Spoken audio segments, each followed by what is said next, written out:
उत्तराखंड सरकार ने live in relationship को औपचारिक रूप से मान्यता देने और विनियमित करने के लिए एक कानूनी ढांचा तैयार किया है। इसका मकसद है लिव इन रिलेशनशिप में रहने वाले लोगों के लिए स्पष्ट कानूनी दिशा निर्देश और सुरक्षा स्थापित करना। प्रस्तावित समान नागरिक संहिता यानी यूसीसी विधेयक के तहत उत्तराखंड में लिव इन रिलेशनशिप में रहने वाले लोगों को अपने स्थानीय रजिस्ट्रार को संबंध विवरण प्रस्तुत करना जरूरी है।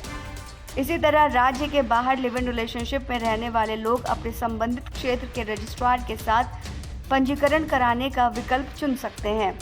नियम के माने तो अगर एक पार्टनर की उम्र 21 साल से कम है तो रजिस्ट्रार को अनिवार्य रूप से पुलिस को सूचित करना पड़ेगा और प्रस्तुत बयान प्राप्त करने पर माँ बाप को सूचित करना होगा। हालांकि विवाहित लोगों, अन्य लिव इन रिलेशनशिप में रहने वालों, नाबालिग या ज़बरदस्ती, जबरन या धोखाधड़ी वाली सहमति वाले रिश्तों में रहने वाले लोगों के लिए पंजीकरण निषिद्ध है। धारा 380 में इन रिश्तों को निषिद्ध के रूप में रेखांकित किया गया है। स्थानीय रीति रिवाजों में जो रिश्ता लिव इन जैसा समझा जाएगा, सरकार उसी को मान्यता देगी। ये विधेयक 5 फरवरी को उत्तराखंड विधानसभा में पेश किया गया और 7 फरवरी को तेजी से पारित हो गया, जिसका मकसद सामाजिक कुरीतियों को खत्म करना है। सीएम पुष्कर सिंह धामी ने कहा था कि कानून लिव इन रिलेशनशिप का विरोध नहीं करता या किसी समुदाय को लक्षित नहीं करता, बल्कि समान नागरिक संहिता के तहत समावेशी है।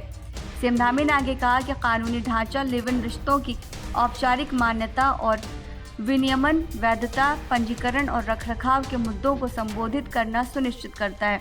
यह व्यापक दृष्टिकोण भागीदारों और उनके बच्चों के अधिकारों और कल्याण की रक्षा करता है। वहीं उपनेता प्रतिपक्ष भुवन कापड़ी ने इस कदम की आलोचना करते हुए इसे देवभूमि के सांस्कृतिक मूल्यों के खिलाफ बताया। 3 दिनों के अंदर लिव इन रिलेशनशिप को पंजीकृत करने में विफल रहने पर दंड में 3 महीने तक की कैद या 10,000 तक का जुर्माना शामिल है। गलत जानकारी देने पर 3 महीने तक की कैद या 25,000 तक का जुर्माना हो सकता है। पंजीकरण नोटिस का अनुपालन न करने पर 6 महीने तक की कैद या 25,000 तक का जुर्माना हो सकता है। आवेदकों के लिए प्रक्रिया को आसान बनाते हुए एक ऑनलाइन प्लेटफॉर्म और एक मोबाइल ऐप के माध्यम से पंजीकरण की सुविधा दी गई है।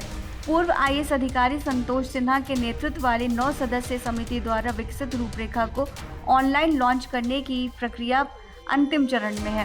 हालांकि साल के अंत तक इसके ऑनलाइन होने की संभावना है। यूसीसी नियम और कार्यान्वयन समिति में 3 उप समितियां भी शामिल हैं।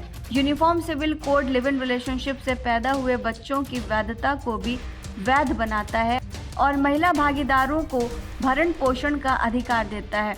धारा 369 बच्चों की वैधता स्थापित करती है, जबकि लिव इन पार्टनर द्वारा छोड़ी गई महिलाएं उस स्थान के क्षेत्राधिकार में सक्षम अदालत के माध्यम से भरण पोषण की मांग कर सकती हैं, जहां वो आखिरी बार साथ रहती थी।